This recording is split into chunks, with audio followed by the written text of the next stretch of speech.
Dana White Contender Series, and here you are. Now you're going to be, you know, you're part of the regular stable, and you're tackling the media. Any difference for you? No, it's not. This is how life should have been. The way you look at it, if you guys look, we're coming up on Dana White Contender Series, episode number 4, right?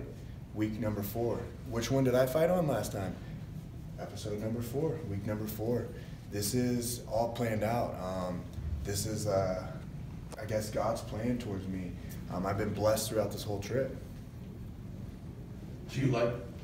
I was gonna say, are you a guy that looks into symbols and signs a lot? I mean, it sounds like that's something that you kind of pay attention to signs and things around you. Yeah, I definitely look for things. You know, in my life, there's a lot of things that give me answers. There's questions that you don't really have the answer to. So sometimes the answer is given to you in just a weird, different way, and I've always seen it like that. Faith has really helped me out a lot in my career, in my life, in my schooling, and everything's been working out pretty well. There's been a wave of middleweight fights, including the champ last month, or actually earlier this month.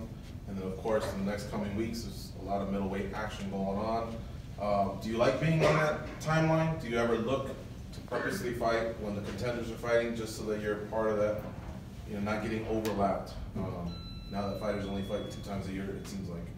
No, I think it's awesome, because the thing is that I think the middleweight division is actually one of the most powerful divisions we have there. It's getting overshined because there's a lot more weight classes being pointed out. Now that we have the middleweight division and there's a lot more fighters coming here making statements on the Dana White Contender Series, in the UFC, it's starting to bring a lot of more hype towards our division, and it's actually turning a lot more heads. I'm curious, like, when you brutally finish these opponents, like, it's so exciting. I also noticed that you kneel down and wait for them to get up. Where does that come from? Does somebody teach you that, or like, where's that come from?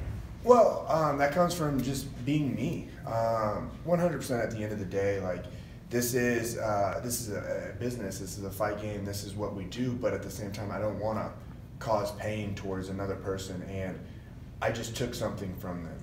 So I kneel down or I sit down and I pay my respects, because for 15 minutes on the mic, I can give them that so they can walk out and be, you know, get their thoughts together, because I'm going to live the rest of my life with that victory, as well as they with that loss. So I don't want to be disrespectful. I don't want to be rude.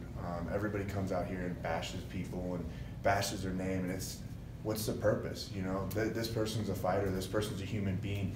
If they didn't have fighting, you know, they'd still be a regular, normal person. There's nothing that changes it. So.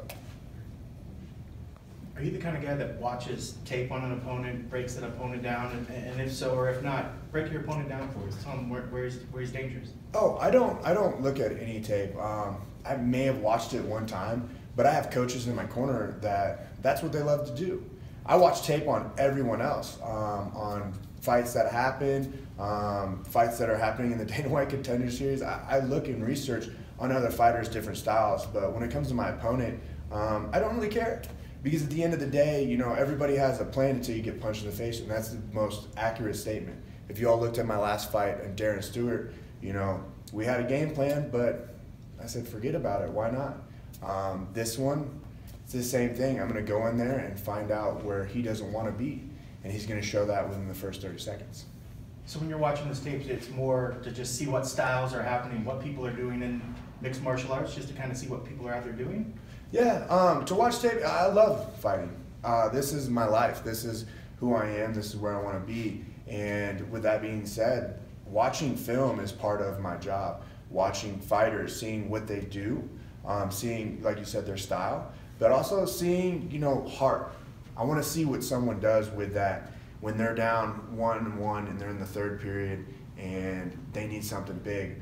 What's going to drive out of them? That's what I think is a true fighter, is when they pull that out. And so that's what I look to see in fights. And I'll rewatch the same fight over and over if you see that fight. Just like Whitaker and Yoel, probably the best example. That's 100% heart. So I'll rewatch that fight over and over, not because of trying to find different angles or weaknesses. I'm doing it because that is an amazing fight. To me, that got me lifted and I was excited. So that's where I look at fights, just to find that competitive aspect.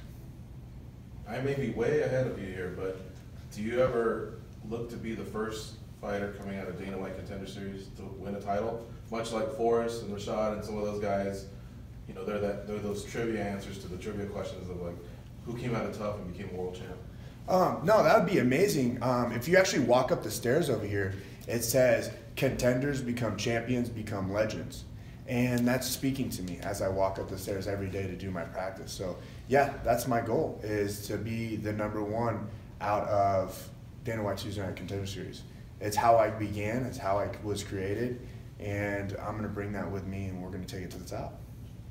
With a good victory here, do you anticipate breaking into the rankings, or is that something that you just hope just take care of itself and just focus on the fight? I'm focused on the fight. I can't think about the future because right now it's Alessio. That's who I'm fighting right now, and that's all I care about. I don't care about the rankings. It's just a number. You know, you could put 23 beside my name. What does that mean to you? All right. Thanks.